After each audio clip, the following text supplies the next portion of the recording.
अस्वीकरण। प्रयास यह रहा है कि किसी भी कॉपीराइट का उल्लंघन ना किया जाए। यदि हाँ, तो भविष्य के संस्करणों में इसकी स्वीकृति के लिए इसे हमारे ध्यान में लाया जा सकता है। इस डिजिटल सामग्री के किसी भी हिस्से को कागज़ या इलेक्ट्रॉनिक मीडिया पर किसी भी तरह या किसी भी माध्यम से पुनः संग्रहीत या वितरित नहीं किया जाना चाहिए जब तक कि अधिकृत ना हो। भाषण और श्रवण विकलांगता वाले उम्मीदवारों के लिए डिजिटल सामग्री। सेक्टर कृषि और संबंध। उपक्षेत्र कृषि फसल उत्पादन। व्यवसाय डेयरी फार्म प्रबंधन। संदर्भ ID PWD-AGR Q4101। संस्करण 1.0। NSQF स्तर 4। तैयार करना और पशुधन आवास बनाए रखना। इकाई 2.1 पशुधन के सामान्य आवास की जरूरत। तैयार करने और पशुधन आवास बनाए रखना। इस वीडियो में आप एक सही डेयरी किसान बनने के बारे में सीखेंगे।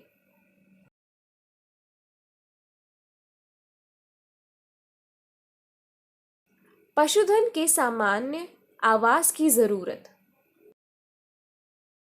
हमें पशुधन के लिए आवास बनाते समय कुछ उपायों को ध्यान में रखना चाहिए।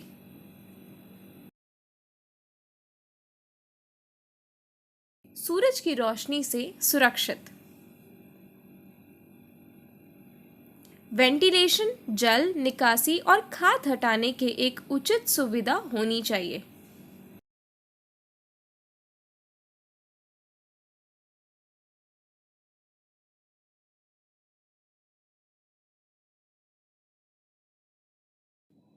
फर्श की सतह गैर फिसलन वाली होनी चाहिए और आसानी से धो सकते हैं।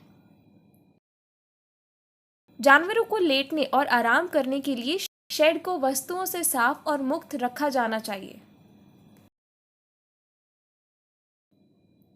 यहाँ यह भी गायों के आराम के स्तर को समझने के लिए आवश्यक हो जाता है।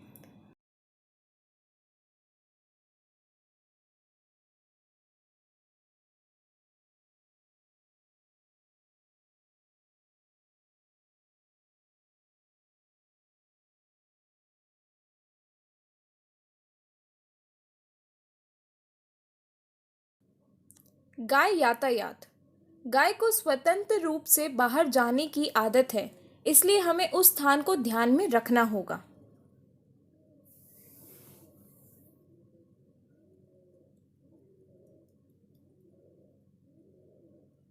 लेटना। गायों को सूखी, साफ और आरामदायक परिस्थितियों में लेटने में सक्षम होना चाहिए।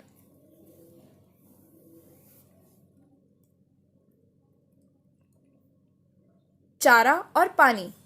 गायों को सही ऊंचाई पर सही चारा और गर्त स्थान की आवश्यकता होती है। सामाजिक संपर्क। गायों के झुंड या समूहों में उच्च और निम्न रैंकिंग के साथ एक सामाजिक पैकिंग क्रम होता है।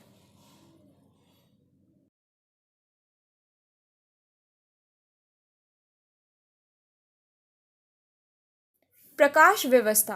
गायों को लेटने वाले क्षेत्र और गाय यातायात के सर्वोत्तम उद्योग के लिए प्रकाश में समान वितरित की आवश्यकता होती है। आवारगी वाले क्षेत्र। गायों को एक दूसरे को पास करने में सक्षम होने के लिए सही स्थान और वातावरण दिया जाना चाहिए। सामाजिक और साफ का।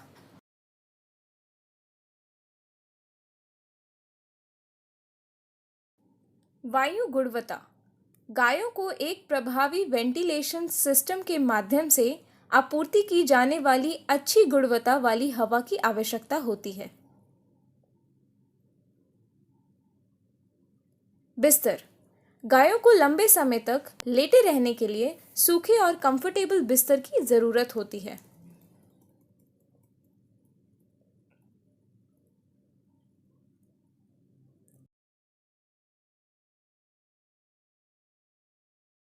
छाया।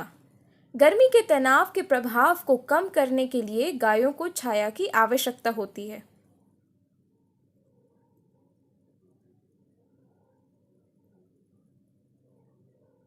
फर्श। गायों को गैर पर्ची और साफ सतह पर आत्मविश्वास से चलने की जरूरत है।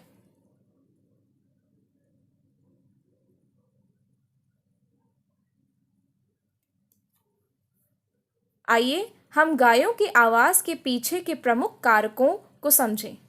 Loose house.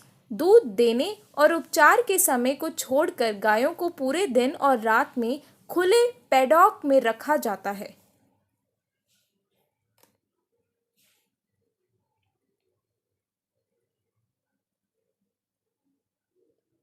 Feeding passage. Feed bag को फीडिंग पैसेज में रखा जाता है।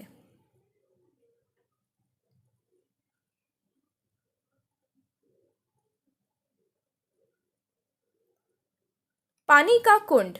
शेड के बाहर पानी का कुंड होता है।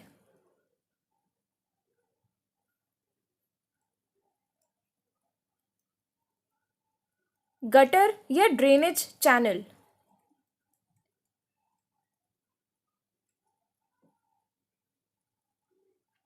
मिल्किंग बार्न या पार्लर।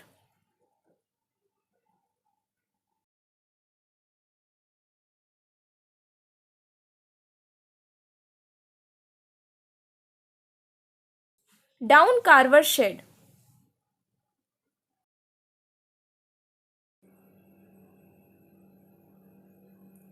लेआउट और डिजाइन। डेयरी फार्म का एक लचीला, विस्तार योग्य और लागत प्रभावी लेआउट होना महत्वपूर्ण है। यदि गायों की संख्या 10 से कम है तो उन्हें एक ही पंक्ति में रखा जा सकता है, और यदि नहीं, गायों का आकार बड़ा है, फिर उन्हें दोहरी पंक्ति में रखा जा सकता है।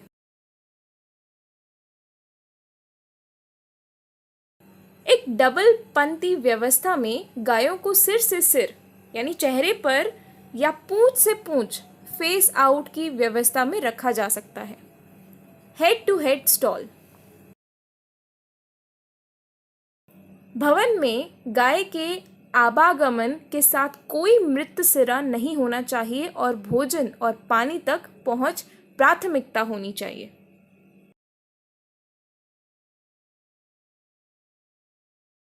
लाभ। उत्कृष्ट गाय आराम।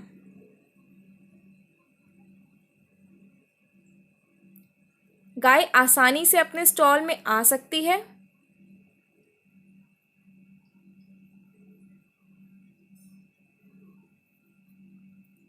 सूर्य सूखा गटर आसानी से उठाते हैं। बीच गली से गायों को खिलाना आसान है।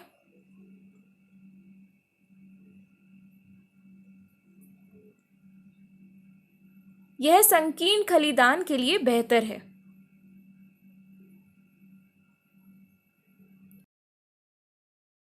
प्रत्येक 2 स्टॉलों के लिए फीड स्थान की एक स्टॉल चौड़ाई। अन्य मुक्त स्टॉल लेआउट की तुलना में अधिक फीड स्थान।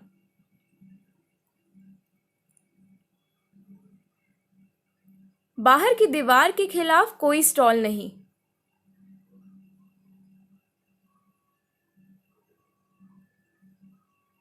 नुकसान।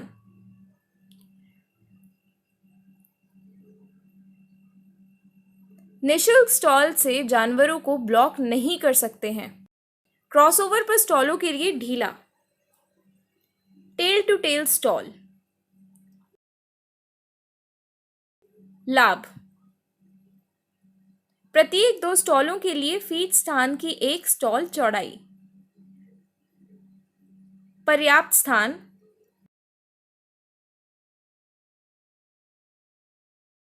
दूध देने के बाद या बिस्तर के लिए जानवरों को मुफ्त स्टॉलों से दूर कर सकते हैं।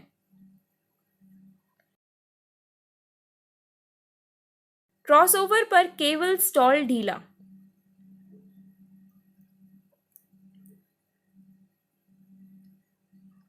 स्टॉल के बाहर पंक्ति कलम की लंबाई का विस्तार करती है। मध्य गली की उपस्थिति के साथ सफाई और दूध देने का संचालन आसान होगा। पशुओं में बीमारी का प्रसार कम होता है।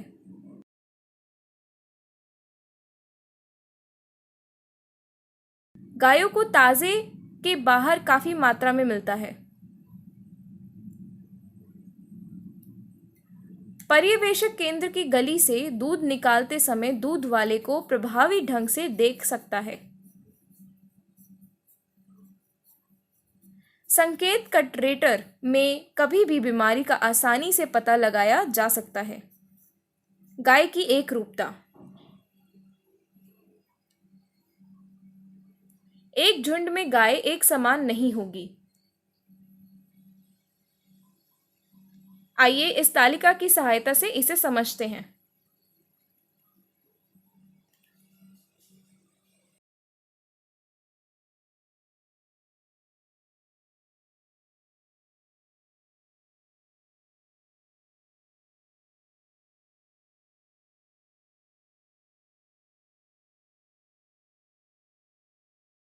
Stall design factor. बिस्तर की लंबाई।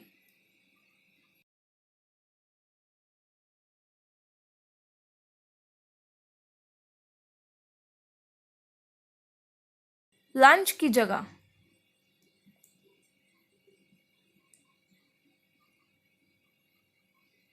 प्रमुख स्थान। सर का स्थान। फ्री स्टॉल की चौड़ाई। स्टॉल पर्याप्त चौड़ी होनी चाहिए ताकि वे गायों को उसकी कूल्हे की हड्डियों को काटे बिना आसानी से झुक सके।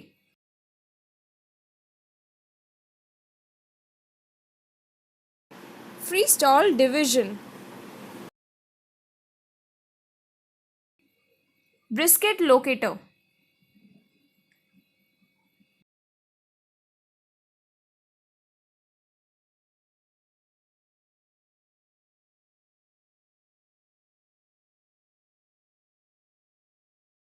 नेक रेल। गाय का इस्तेमाल तब किया जाता है जब वह स्टॉल में प्रवेश करती है, इससे पहले कि वह लेट जाए।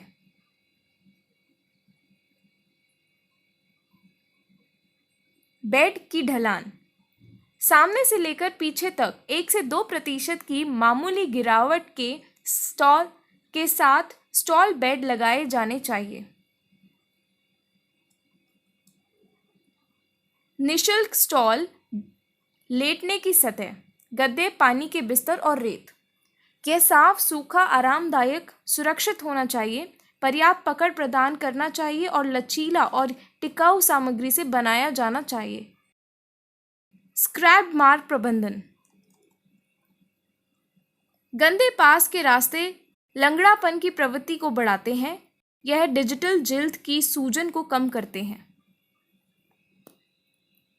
सुनिश्चित करें कि बिस्तरों पर बहने वाली स्क्रैपी के मात्रा को रखने के लिए स्क्रैपर पर्याप्त रूप से चलता है।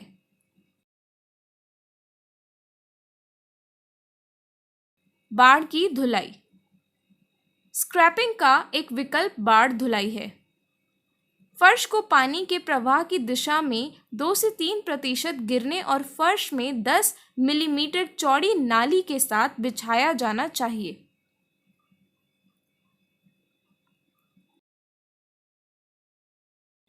फर्श।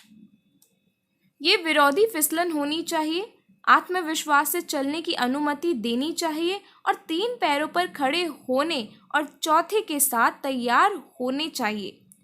ऑस्ट्रेस की अभिव्यक्ति की अनुमति देनी चाहिए और चोट को रोकने के लिए भी टिकाऊ होनी चाहिए।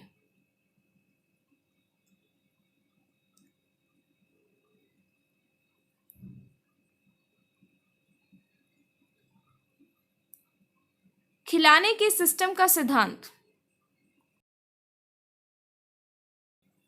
खिलाने क्षेत्र के लिए लागू सिद्धांत है। फीड करने के लिए आसान और आरामदायक अतिरिक्त सुनिश्चित करें।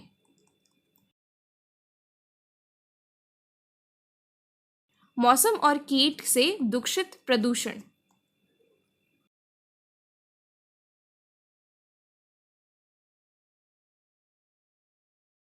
फीड अपव्यय को सीमित करें।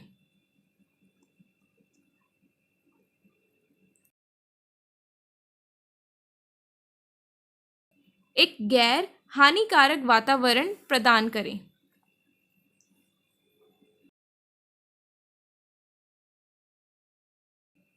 खेत के कर्मचारियों के लिए फीडिंग आउट आसान करें।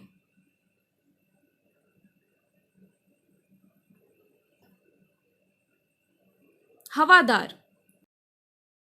पर्याप्त वेंटिलेशन सुनिश्चित करने के लिए सही भवन डिजाइन महत्वपूर्ण है, जो बाहरी मौसम की परवाह किए बिना पूरे वर्ष हवा की गुणवत्ता और तापमान बनाए रखेगा।